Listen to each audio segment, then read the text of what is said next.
एक तरफ प्रधानमंत्री जी उद्घाटन कर रहे थे नई संसद का, सिर्फ एक फ्रेम, एक चेहरा।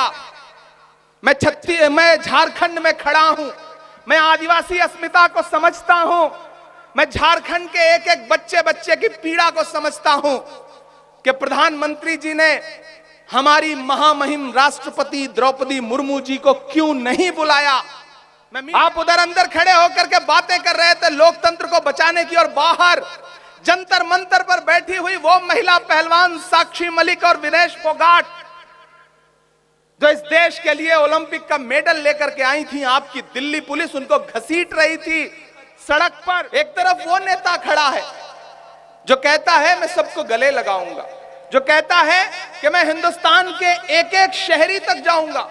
एक सुबह आपने वो मंजर देखा कि जब नरेंद्र मोदी जी अपने महल में सो रहे थे, तब राहुल गांधी जी कहां थे?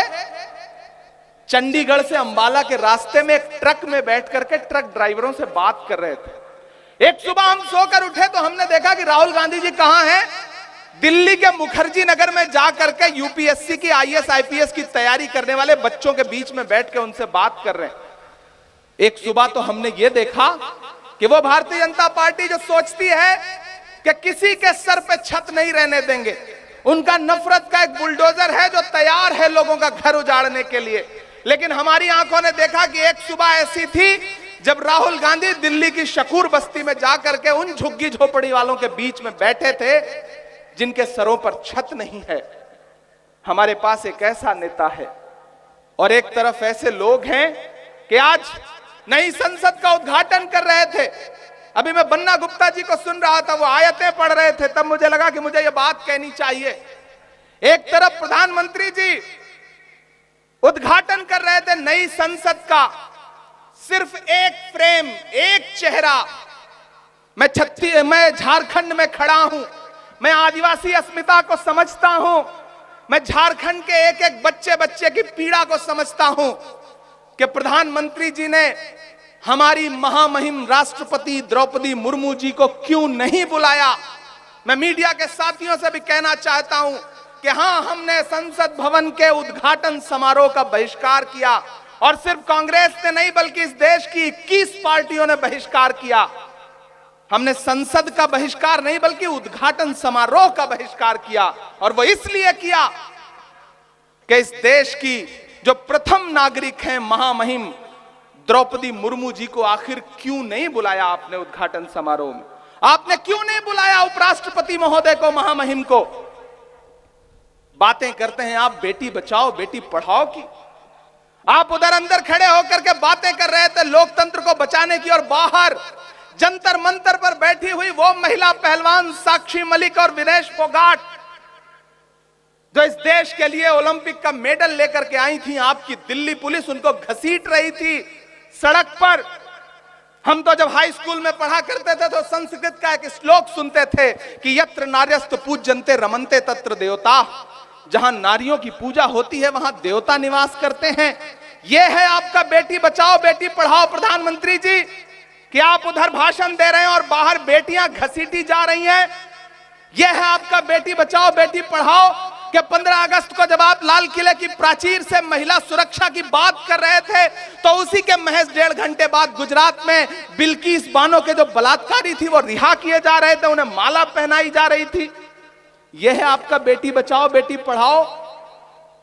राहुल गांधी जी ने आपसे क्या सवाल पूछा? उनका सवाल था कि 20,000 करोड़ जो अडानी की कंपनियों में लगाए गए हैं वो किसके हैं? जवाब दे सरकार। जानते हैं राहुल गांधी जी के साथ क्या सुलूक किया गया? उन्हें एक मुकदमे में फंसा करके 2 साल की सजा करवा करके उन्हें संसद से निकाल दिया गया, डिस्क्वालीफाई करा दिया गया। इतने से चैन नहीं मिला प्रधानमंत्री जी को, महीने भर के अंदर राहुल गांधी जी का घर खाली करवा लिया गया। अरे वो राहुल गांधी जिनके परिवार ने, आइए इलाहाबाद में दिखाता हूं आपको, वो आनंद भवन जो आज हजारों करोड़ की मिल्कियत होगी, उसे एक झटके में इस राष्ट्र के नाम समर्पित कर दिया था। उसको आपने एक घर में कुछ दिन रहने लायक नहीं समझा, उसका घर छीन लिया। लेकिन आप राहुल गांधी से उनका घर छीन सकते हैं, लेकिन राहुल ने आवाम के दिलों में जो जगह बनाई है उसको कैसे छीन पाएंगे?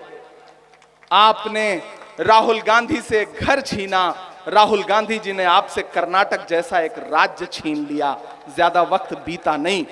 यह है मोहब्बत की ताकत जिसको लेकर के हम आपके बीच में आए हैं।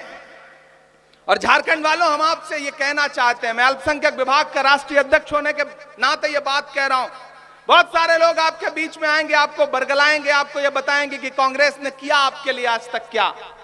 आप सबके बीच ये सवाल आता है, कांग्रेस ने आखिर किया ही आपके लिए क्या, और आप भी चुप रह जाते हैं, आप जवाब नहीं दे पाते। मैं नई नस्लों आपसे कहना चाहता हूं कि अब जब कोई कहे कि कांग्रेस ने आपके लिए किया क्या, अल्पसंख्यकों के लिए किया क्या, तो पलट के जवाब देना, उन्हें बताना कि वो कांग्रेस ही है जिसने डॉक्टर जाकिर हुसैन को इस देश का राष्ट्रपति बनाया।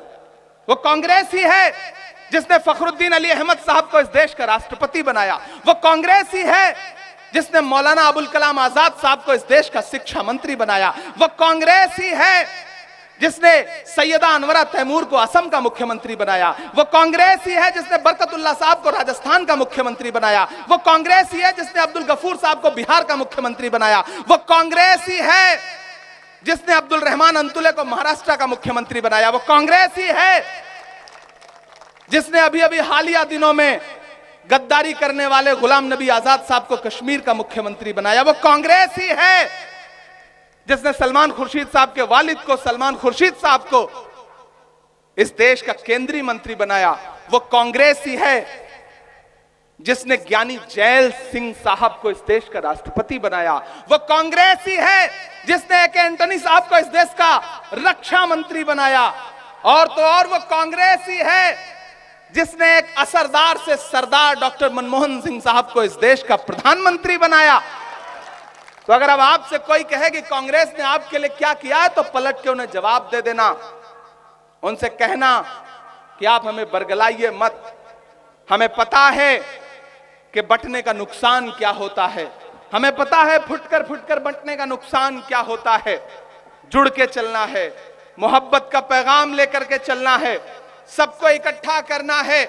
और आने वाले 2024 में मैं ये जो सड़कों की धूल फांकता हुआ शहर दर शहर जा रहा हूं, मेरी आंखों का एक सपना है, और वो सपना यह है कि मैं 2024 में लाल किले पर झंडा फहराते हुए जिस शख्स को देखूं, उस शख्स का नाम राहुल गांधी हो। ये मेरा ख्वाब है, मैं उस ख्वाब को लेकर के चल रहा हूं। आप जानते हैं, मैं मुशायरों की दुनिया में आपकी मोहब्बतें मेरे साथ थीं, आप जानते हैं आप बहुत प्यार लुटाते थे, लेकिन मैं वो सब एक तरफ रख करके क्यों शहर दर शहर सियासी गलियारे की खाक छान रहा हूं, क्योंकि मैं जानता हूं मुल्क के जो हालात हैं, अगर ऐसे में हम चुप रहे तो आने वाली नस्लें हमसे पूछेंगी कि जब जमहूरियत को कुचला जा रहा था, जब आईन को पामाल किया जा रहा था, जब संविधान को लूटा जा रहा था, ऐसे में तुम कहां थे? तब मैं उनसे कह सकूं कि नहीं, मैं खामोश नहीं था, मैं चुप नहीं था, मैं अपने घर के किसी एसी के कमरे में सुकून से बैठा नहीं था, बल्कि मैं डट करके हाकिम वक्त की आंख से आंख मिला करके पार्लियामेंट से लेकर के सड़क तक खड़ा होकर के उनसे कह रहा था कि हम नहीं डरते आपसे, और अगर आप हमें डराना चाहते हैं तो भूल जाइए, हम नहीं डरते।